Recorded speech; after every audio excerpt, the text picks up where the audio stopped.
새아버지를 평생 저주했던 누나. 안녕하세요. 공포괴담입니다. 오늘은 저주 때문에 인생이 완전히 망가져버린 사람의 이야기를 해보겠습니다. 그럼 이야기 시작하겠습니다. 내가 생후 2개월이던 때 아버지가 병으로 돌아가셨습니다. 나보다 5살 많은 누나와 나를 홀로 키우던 어머니는 내가 4살 되던 해에 재혼을 합니다. 새아버지는 그림을 그리는 것을 병적으로 혐오해서 낙서 하나 하는 것도 싫어하는 사람이었습니다. 나와 누나가 유치원이나 학교에서 그린 그림을 가져오면 그걸 스스로 찍고 태우게 시킬 정도였지요.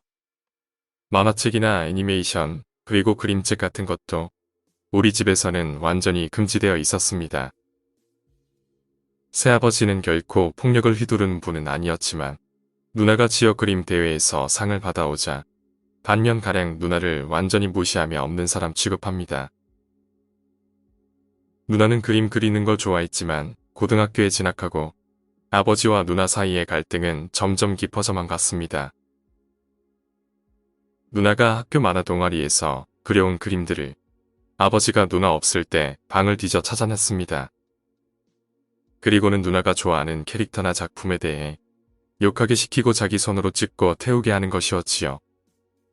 어머니는 몇 번이고 아버지에게 화를 냈지만 아버지는 뜻을 굽히지 않았습니다.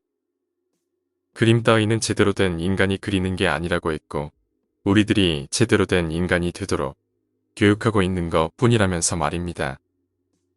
누나는 미대에 진학하고 싶어 했지만 당연히 아버지가 허락할 리 없었지요. 결국에는 어머니가 삼촌에게 몰래 상담을 해서 일반 대학에 다닌다고 속였고 누나를 삼촌 댁에 머물게 하고 미대에 보내줬습니다. 하지만 우연히 숙모가 말실수를 하는 바람에 그것을 아버지에게 들키게 된 것입니다. 그랬더니 아버지는 격분했고 그 자리로 주민센터를 찾아가 누나의 사망신고서를 제출했습니다. 그리고 그게 수리되는 바람에 큰 소란이 일어났고 결국 누나는 미대를 자퇴하게 됩니다. 이 사건 이후 누나는 아버지와 인연을 끊었고 그 사건으로부터 몇 년 후 누나는 나와 두 동생에게만 말한 뒤에 결혼해 집을 나왔습니다. 나와 두 동생은 누나의 조언도 있고 해서 집에서는 아버지 뜻대로 따랐지요. 근래 들어 몸 상태가 좋지 않은 탓인지 아버지가 과거처럼 방을 뒤지거나 하는 일은 없었습니다. 나는 독립해 집을 얻을 때까지는 혼자 조용히 숨어서 그림을 그릴 요량이었습니다. 그리고 몇 년 전에 아버지는 말기암 진단을 받고 반년간의 투병 끝에 세상을 떠납니다.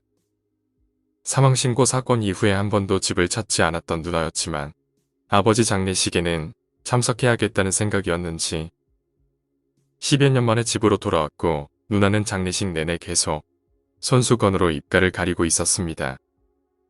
이런저런 일들이 있었다지만 역시 아버지가 돌아가신 건 슬픈 모양이구나 하고 생각합니다. 장례식이 순조롭게 끝나고 각자 헤어지기 전날 밤에 누나가 나를 불러 누나네 차에 올라탔습니다.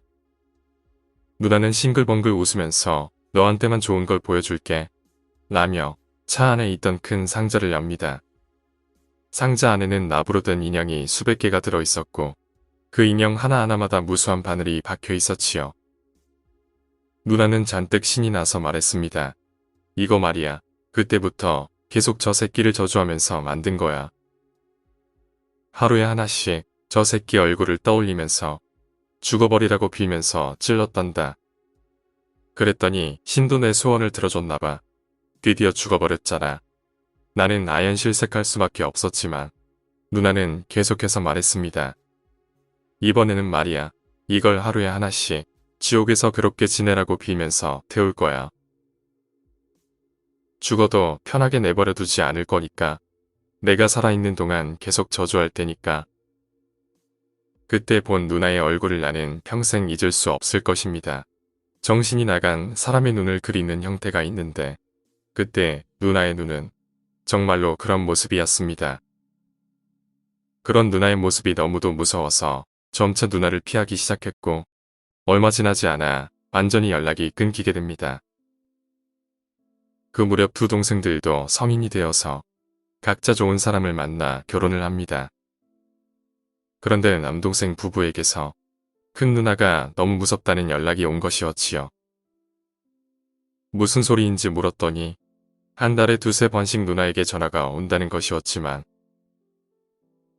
도대체 무슨 소리를 하고 있는 것인지 알아들을 수가 없다는 것이었습니다. 한 번은 전화 내용을 녹음해서 다시 들어보기까지 했지만 그래도 무슨 말인지 알아들을 수가 없었다고 합니다. 문법이나 문맥이 이상한 게 아니라 뭐라고 말하는지 알아들을 수 없어서 사람이 하는 말이 아닌 것 같다고 느껴질 정도라는 것이었지요. 그뿐 아니라 한 주에 몇 번씩 조카들에게서 엄마가 이상한 말을 해서 너무 무섭다는 전화가 온다는 것입니다. 당시 매형은 파견을 나가 있어서 혼자 멀리 떨어져 살고 있었고 그 탓에 아이들이 전화로 엄마가 이상하다고 호소를 해도 자신을 놀래키려고 속인다며 웃어 넘기고 있었다고 하네요.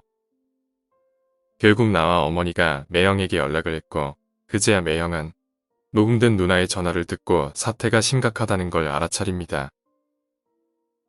그 후 누나는 정신병원에 입원했지요. 밖에서 문이 잠겨있고 쇠창살이 달린 데다가 24시간 CCTV가 작동하는 병실입니다. 그 병원에 입원하기까지 매형과 삼촌 그리고 어머니가 수많은 정신과 의사와 상담사에게 누나를 데려갔고 몇 번이고 대형병원 정신과에 입원을 시켰지만 원인은 알아내지 못했고 증상이 개선돼 여지도 없다는 대답뿐이었습니다. 다른 병원에 입원해 있을 무렵에 딱 한 번 누나에게 병문안을 간 적이 있습니다.